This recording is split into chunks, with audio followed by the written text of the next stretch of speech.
ಇನ್ನೊಂದು ಸುದ್ದಿ ಬರ್ತಾ ಇದೆ, ನೋಡೋಣ.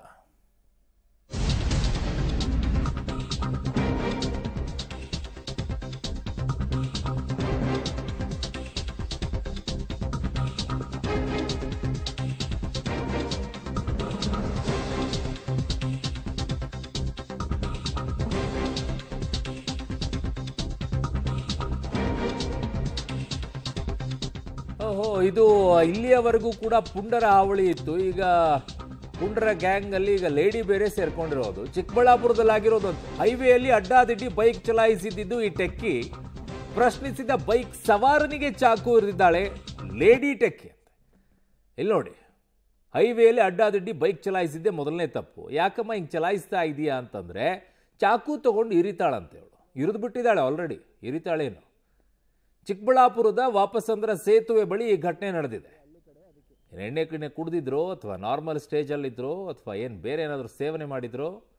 ಲೇಡಿ ಟೆಕ್ಕಿಯ ರೌಡಿಸಮ್. ಅಲ್ಲಿ ನೋಡಿದರೆ ಡಾಕ್ಟರ್ಗಳೆಲ್ಲ ಟೆರರಿಸ್ಟ್ಗಳು, ಇಲ್ಲಿ ನೋಡಿದರೆ ಟೆಕ್ಕಿ ರೌಡಿಸಮ್ ಮಾಡ್ಕೊಂಡು ಓಡಾಡ್ತಾರೆ. ಏನಾಗ್ತಾ ಇದೆ ಅಂತ, ಯಾವ್ಯಾವ ಹಂತಕ್ಕೆ ಹೋಗ್ತಾ ಇದ್ದಾರೆ. ಹೆಣ್ಮಕ್ಳಿಗೆ ಸ್ವತಂತ್ರ ಕೊಟ್ಟರೆ, ಕೊಡಲಿಲ್ಲ ಅಂದರೆ ಒಂದು ರೀತಿ, ಕೊಟ್ಟರೆ ಚಾಕು ಹಿಡ್ಕೊಂಡು ಚುಚ್ಚೋದು. ಚುಚ್ಚೋರಿಗೆ ಯಾರು ಚುಚ್ಚೋದಿಲ್ಲಪ್ಪ. ನೀನು ತಪ್ಪು ಮಾಡ್ತಾ ಇದೆಯಾ ಅಂತಂದರೆ ಚಾಕು ಹಿಡ್ಕೊಂಡು ಚುಚ್ಚೋದಂತೆ. ನಾಳೆ ಬಿಟ್ಬಿಡ್ಬೇಕಿತ್ತು. ಬಿರಿ ಹೆಂಗೆಂಗೋ ಗಾಡಿ ಓಡಿಸ್ಕೊಂಡು ಹೋಗಿ ಗುದ್ಕೊಂಡು ಹೋಗ್ತಾ ಇದ್ರು. ಚಿಕ್ಕಬಳ್ಳಾಪುರದಲ್ಲಿ ಲೇಡಿ ಟೆಕ್ಕಿಯ ರೌಡಿಸಮ್ ಏನಿದೆ, ಈ ಘಟನೆಗೆ ಸಂಬಂಧಪಟ್ಟಂಗೆ ಆಗಿರುವಂಥದ್ದು. ಈಗ ಲೇಡಿ ಟೆಕ್ಕಿಯನ್ನು ವಶಕ್ಕೆ ಪಡ್ಕೊಂಡಿದ್ದಾರೆ ಪೊಲೀಸರು. ಸರಿಯಾಗಿ ಗಾಡಿ ಓಡಿಸಿ ಅಂದಿದ್ದಕ್ಕೇನೆ ಚಾಕು ಉರಿದಿದ್ದಾಳಂತೆ. ಅಷ್ಟಕ್ಕೆ ಆಗಿರ್ಲಿಕ್ಕಿಲ್ಲ, ಅದು ಹೆಚ್ಚು ಕಡಿಮೆ ಆಗಿರತ್ತೆ. ಇನ್ನು ಅದಷ್ಟೇ ಹೇಳಿದ್ದಕ್ಕೇನೆ ಚಾಕು ತಗೊಂಡು ಯಾರು ಚುಚ್ಚಲ್ಲ. ಬಟ್ ಅಲ್ಲಿ ಏನೋ ಬೇರೆ ಆದಂಗೆ ಕಾಣಿಸ್ತಾ ಇದೆ. ಇದು ಮೇಲ್ನೋಟಕ್ಕೆ ಹೇಳಿದ ರೀತಿಯಲ್ಲಿ ಕಾಣಿಸ್ತಾ ಇದ್ದಂಗೆ ಇಲ್ಲ. ಇದು ಯಾರಾದ್ರೂ ಸರಿಯಾಗಿ ಗಾಡಿ ಓಡಿಸು ಅಂದರೆ ಬೈಬೋದು. ಚಾಕು ತಗೊಂಡು ಚುಚ್ಚೋ ಮಟ್ಟಕ್ಕೆ ಒಬ್ಬಳು ಲೇಡಿ ಹೋಗ್ತಾಳೆ ಅಂತಂದರೆ ಐ ಡೋಂಟ್ ಥಿಂಕ್ ಸೊ.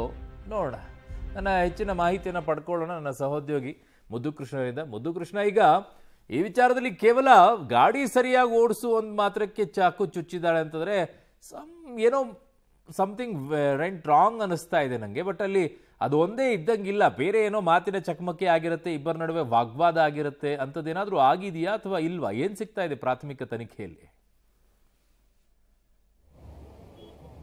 ಖಂಡಿತ ಅರುಣ್, ಚಿಕ್ಕಬಳ್ಳಾಪುರ ನಗರದ ವಾಪಸಂದ್ರ ಫ್ಲೈಓವರ್ ಅಂತೇಳಿ ಬೆಂಗಳೂರು ಮತ್ತು ಹೈದರಾಬಾದ್ನ ಹೆದ್ದಾರಿ ಏನಿದೆ, ಆ ಹೆದ್ದಾರಿಯಲ್ಲಿ ಈ ಒಂದು ಘಟನೆ ನಡೆದಿರುವಂಥದ್ದು. ಈಕೆ ಹೆಸರು ರಿಂಬಿಕಾ ಅಂತ ಈಗ ಆಕೆ ಪೊಲೀಸರ ಬಳಿ ಹೇಳ್ತಾ ಇರುವಂಥದ್ದು.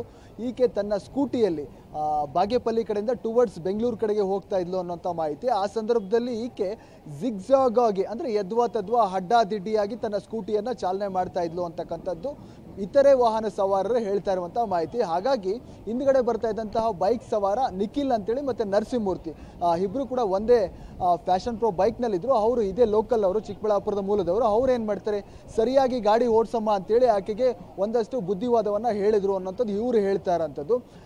ಆ ಪ್ರಮಾಣದಲ್ಲಿ ಆಕೆ ವಾಪಸಂದ್ರ ಫ್ಲೈಓವರ್ ಅಂತೇನಿದೆ ಅಲ್ಲಿ ಬಂದು ಗಾಡಿಯನ್ನು ಇಬ್ರು ನಿಲ್ಲಿಸ್ಕೊಳ್ತಾರೆ. ನೀವು ಹೇಳಿದಾಗೆ ಏಕಾಏಕಿ ಚಾಕುವನ್ನು ಹಾಕಿಲ್ಲ, ಇಬ್ಬರ ಮಧ್ಯೆ ಮಾತಿನ ಚಕಮಕಿ ನಡೆದಿರುವಂಥದ್ದು.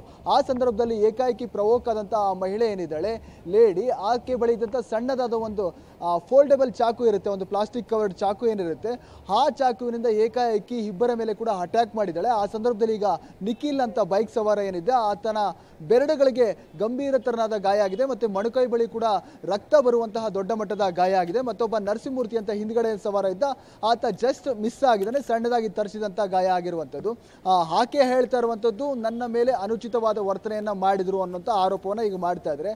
ಹಾಗಾಗಿ ಘಟನೆಯಲ್ಲಿ ಈಗ ಸರಿಯಾಗಿ ಗಾಡಿ ಓಡಿಸಮ್ಮ ಅಂದಿದ್ದಕ್ಕೆ ಈಕೆ ಈ ಮಾತ್ರಕ್ಕೆ ನಡ್ಕೊಂಡಿದ್ದು ಯಾಕೆ ಅನ್ನೋಂಥದ್ದು ಒಂದು ಪ್ರಶ್ನೆ, ಮತ್ತೆ ಈ ರೀತಿ ಅಂದಿದ ತಕ್ಷಣ ಅವರು ಚಾಕು ಹಾಕ್ತಾರ ಅಂತ ಪ್ರಶ್ನೆ. ಹಾಗಾಗಿ ಈಗ ಪೊಲೀಸರು ಆಕೆಯನ್ನ ವಿಚಾರಣೆಗೆ ಒಳಪಡಿಸಿದ್ರೆ ಆಕೆ ಮಾಹಿತಿಯನ್ನು ಕೊಡಬೇಕಾಗುತ್ತೆ. ಆದರೆ ಆಕೆ ಕೂಡ ಎಲ್ಲೋ ಒಂದು ರೀತಿ ಅಸ್ಪಷ್ಟವಾದ ಮಾಹಿತಿಯನ್ನು, ಅಂದ್ರೆ ಸರಿಯಾಗಿ ಪೊಲೀಸರ ಬಳಿ ಕೂಡ ಮಾಹಿತಿಗಳನ್ನ ಹಂಚ್ಕೊಳ್ತಾ ಇಲ್ಲ, ಒಂದು ರೀತಿ ಅಬ್ನಾರ್ಮಲ್ ಆಗಿ ನಡ್ಕೊಳ್ತಿದ್ದಾರೆ. ಹಾಗಾಗಿ ಪೊಲೀಸರು ಹೆಚ್ಚಿನ ವಿಚಾರಣೆಯನ್ನ ಮಾಡಬೇಕಾಗುತ್ತೆ. ಮತ್ತೆ ಅಲ್ಲಿ CCTV ಕೂಡ ಇದೆ ಹೈವೇಲಿ, ಹಾಗಾಗಿ ಅದನ್ನ ಪರಿಶೀಲನೆ ಮಾಡಿದ ನಂತರ ಅಸಲಿ ಕಾರಣ ಗೊತ್ತಾಗಬೇಕಾಗುತ್ತೆ. ಹಾರೂನ್.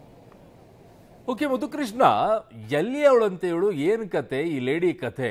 ಇವರು ಮೂಲತಃ ಕರ್ನಾಟಕದವರನ್ನ ಅಥವಾ ಬೇರೆ ರಾಜ್ಯದವರ ಏನು?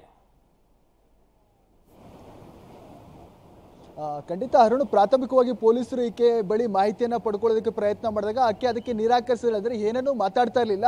ಕೊನೆಗೆ ಒಂದಷ್ಟು ಸಮಯದ ನಂತರ ಆಕೆ ಹೆಸರು ವಿಳಾಸವನ್ನ ಕೇಳಿದಂಥ ಸಂದರ್ಭದಲ್ಲಿ ಆಕೆ ಹೆಸರು ರಿಂಬಿಕಾ ಅಂತೇಳಿ ಬೆಂಗಳೂರಿನಲ್ಲಿ ಒಂದು ಸಾಫ್ಟ್ವೇರ್ ಕಂಪ್ನಿಯಲ್ಲಿ ಕೆಲಸ ಮಾಡ್ತೀನಿ ಅಂತ ಮಾಹಿತಿನ ಹೇಳಿದ್ರೆ, ಮತ್ತೆ ಮೂಲತಃ ತಮಿಳುನಾಡಿನವರು, ಬೆಂಗಳೂರಿನಲ್ಲಿ ನೆಲೆಸಿರುವಂಥದ್ದು. ಇವತ್ತು ಬಾಗೇಪಲ್ಲಿಗೆ ಬಂದು ವಾಪಸ್ ಹೋಗ್ತಾ ಇದ್ಲು ಅಂತಕ್ಕಂಥದ್ದು. ತನ್ನ ಸ್ಕೂಟಿಯಲ್ಲಿ ಒಬ್ಬಳೇ ಏಕಾಂಗಿಯಾಗಿ ಬಂದು ಹೋಗ್ತಾ ಇದ್ಲು ಅಂತಕ್ಕಂಥದ್ದು ಇದ್ದಿದ್ದು, ಸ್ಕೂಟಿಯಲ್ಲಿ ಇದ್ದಿದ್ದು ಒಬ್ಬಳೇ.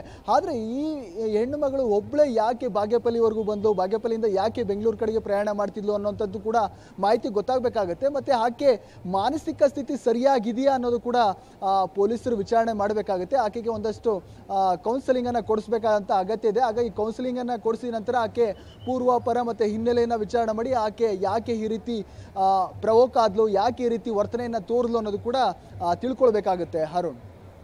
ಓಕೆ ಮುದ್ದುಕೃಷ್ಣ, ನಿಮ್ಮೆಲ್ಲ ಮಾಹಿತಿಗೆ ಧನ್ಯವಾದಗಳು.